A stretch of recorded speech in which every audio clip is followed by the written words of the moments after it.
नमस्कार, मैं हूं खुशबू राय। आप देख रहे हैं न्यूज एक्सप्रेस। एक के बाद एक हमले झेल रही मोदी सरकार और मोदी काफी परेशान है और अब तो सहयोगी खुले तौर से धमकी देने लगे हैं। झारखंड पहुंचे चिराग पासवान ने ऐसी बात बोली कि दिल्ली तक हलचल मच गई। क्या है पूरा मामला, देखिए इस खास रिपोर्ट।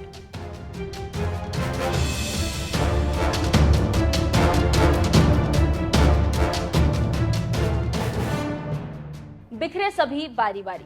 एक समय था कि नेताओं की हिम्मत नहीं होती थी कि मोदी के खिलाफ कुछ बोल सके, लेकिन जैसे ही 2024 में मोदी कमजोर हुए, एक एक करके एनडीए नेता मोदी शाह पर हमला करने लगे हैं। बल्कि मोदी द्वारा लाई गई नीतियों और बिलों का खुले तौर पर विरोध करने लगे हैं और उन नामों में एक नाम कॉमन है, चिराग पासवान। चिराग पिछले दिनों आरक्षण, संविधान और कई बिलों पर सरकार से सहमति नहीं दिखा रहे हैं और खुले तौर पर विरोध भी कर रहे हैं। अब उसी नरेंद्र मोदी सरकार के खिलाफ डायरेक्ट तो नहीं, लेकिन इनडायरेक्टली अपनी बातों को उन्होंने रखा है और इसको लेकर मीडिया में खलबली मच गई है। आप लोगों के सामने मैं मेरे नेता, मेरे पिता आदरणीय रामविलास पासवान जी के संघर्षों की कसम खाकर आप लोगों से ये वादा करके जाता हूं कि जब तक चिराग पासवान जिंदा है, ना आरक्षण को कोई खतरा है, ना संविधान को कोई खतरा।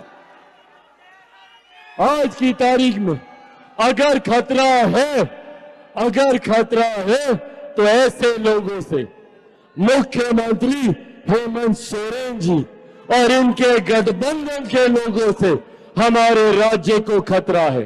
जिन लोगों ने सिर्फ भ्रष्टाचार कर अपनी पीढ़ियों को तो स्थापित करने का काम किया, जिन लोगों ने भ्रष्टाचार कर अपनी 7 पुश्तों का इंतजाम कर लिया, पर जब बात हमारे प्रदेश के गरीब परिवारों की आई तो उनको सिर्फ झूठ और ठेंगा दिखाने के अलावा और इन्होंने कोई कार्य करना जरूरी नहीं समझा। तो सुन लिया आपने कि क्या कह रहे हैं चिराग पासवान। चिराग ने यह बात पटना के एसके मेमोरियल हॉल में पार्टी के SC/ST प्रकोष्ठ की ओर से आयोजित कार्यक्रम में कही। इस बात से बीजेपी के कान खड़े हो गए और मोदी शाह के पसीने छूट रहे हैं। विपक्ष मजे ले रहा है। जानकारी देते चले कि चिराग मोदी की तीसरी बार सरकार में मंत्री भी है और शुरुआती दिनों से ही तेवर दिखाते आ रहे हैं। चिराग और उनकी पार्टी इन मुद्दों पर भी एनडीए से अलग लाइन ले चुकी है।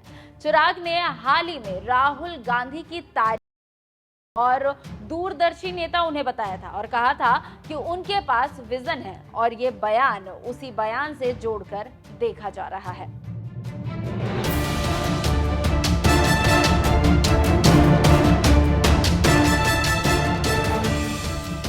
पटना में दिए बयानों को लेकर राजनीतिक विश्लेषक कह रहे हैं कि कहीं बिहार को लेकर अनबन तो नहीं हो रही है। बिहार की राजनीतिक हवा को समझने वालों की माने तो चिराग पासवान एनडीए से परेशान हैं और इसके 2 कारण हैं। पहला ये कि चिराग अलग पार्टी लाइन पर चलना चाहते हैं जो एनडीए से मेल नहीं खाता। अलग आइडेंटिटी के लिए चिराग फड़फड़ा रहे हैं। दूसरा कारण ये भी है कि बिहार में गठबंधन में रहते हुए भी चिराग को कुछ खास हासिल नहीं हुआ है। ऐसे में केंद्र में मंत्री ठीक है, लेकिन चिराग का फोकस बिहार की राजनीति पर ही है। ऐसे में दबाव बनाने को लेकर चिराग मौके की नजाकत को समझकर ऐसे बयान दे रहे हैं। चिराग अगर अपने बयान में 1 मिनट में मंत्री पद छोड़ने की बात कर रहे हैं तो इसे नीतीश कुमार के बाद बिहार के सीएम को लेकर रेस है। पीके भले ही पार्टी और सरकार के नेतृत्व से इनकार कर रहे हो, लेकिन एक तथ्य ये भी है कि जनसुराज का चेहरा वही माने जाएंगे। सीएम बनने की जिनकी महत्वाकांक्षाएं हैं, आरजेडी की तेजस्वी यादव का कद बिहार में बढ़ा है। ऐसे में चिराग भी अपनी स्थिति ठीक देखना चाहते हैं और इसलिए एनडीए से हटकर चिराग पैर जमा रहे हैं और उसी का नतीजा है ये बयान। अब देखना होगा कि आगे बीजेपी इस पर क्या टिप्पणी करती है। पिछले बयान पर तो अमित शाह दबाव बनाने के लिए चाचा पारस को बुला चुके थे और कहा जाने लगा था कि अब बीजेपी चिराग को सबक सिखाएगी, लेकिन अब एक बार फिर चिराग ने मोदी शाह को चैलेंज किया है। देखना अहम होगा कि आगे क्या होता है और कैसे बीजेपी इस बयान को देखती है। फिलहाल इस वीडियो में बस इतना ही। मुझे दीजिए इजाजत। नमस्कार।